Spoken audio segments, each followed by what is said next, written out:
been a great week, short week, but great week. Guys had good energy, and they're definitely excited about playing at home. Opportunity to play a really good football team and storied program. More than anything, just when you play like that, you want to get back out and show what you got. And I think they showed that in the meeting room. They showed that in practice, and we're one day away from game week Friday already. It goes fast, so looking forward to getting back in the stadium. What is it about playing at home, especially at night, that you think your team tends to play better rather than on the road? I think it's team to team. I think, someone asked me that yesterday. It depends on your home environment. We have a great home environment. And so, and this one, Military Appreciation Day, is always my favorite home game of the year. I think, our military presence in North Carolina is huge.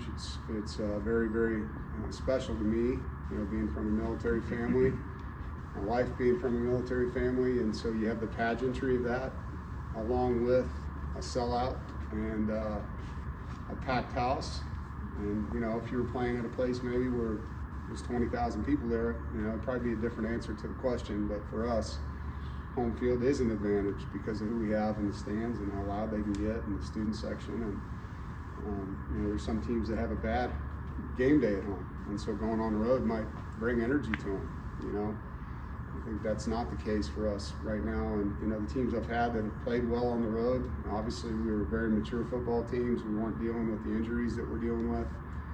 Every year is different when you look at those kind of things. But we have a great home field advantage. It's been that way for a while, and we're excited to be back in the Carter. Could you briefly share the military connections with your family, maybe since you've been here, things that you've done to emphasize highlighting this particular game? My dad served in the Navy, was stationed in California during Vietnam, and my father-in-law, Stan Vanderwoody, served in Vietnam, was in the Army, and so both of them were a part of that. My grandfathers both served. Sarah's grandfathers both served. So our families are rooted that way, and so chain of command and respect and understanding our freedom isn't free, something we were raised with, and I don't take that for granted. And 95,000 plus troops stationed in our state. Things that I've done personally, built a lot of relationships with current and retired military over the years here. I've had opportunities to go to MARSOC and learn, to go to was Fort Bragg, now Liberty, to learn and share ideas. We've also had former military of the program here. We've had a current guy that's working with our team, Mike Irwin, who's former military, Special Forces. So it's ingrained, not just from me and my upbringing, but with what we do programmatically to bring these guys in. And obviously football is not life or death, but football, command presence, leadership, getting guys to learn how to be leaders, getting guys to be able to grow in leadership, to speak accountability. There's a lot of carryover between what they do, training their troops, and what we do training our team, and how we try to build and mentor leadership within our program, within the branches of the military. And so I have the utmost respect. And I think anytime we can, as coaches, grab on to things that are parallel, and use those things to help our guys learn, it's great. And so I've really enjoyed and will continue to enjoy, the relationships that I've built, crossing over with them, and hopefully it's, the reciprocity, because there's so many of them here in our state. It makes the access pretty easy. What have you seen as the biggest difference for CJ in particular when it comes to playing at home versus playing on the road? Is it just the road game atmosphere, or is it something different for him? I think it's two really good defenses, Miami and Notre Dame. I think if we would have played them here, I don't know what the outcome would have been, but those were really good defenses. And so I think you have to look at that as well. They're two top 10 defenses you're talking about. And so the personnel that they're playing with has something to do with it. And it's not just CJ, it's him not having enough time in some games, us not being able to run the ball in some games, us being behind in some games, right? But the kid's a battler, he fights, and every one of these games is a lesson for him and the guys around him to get better.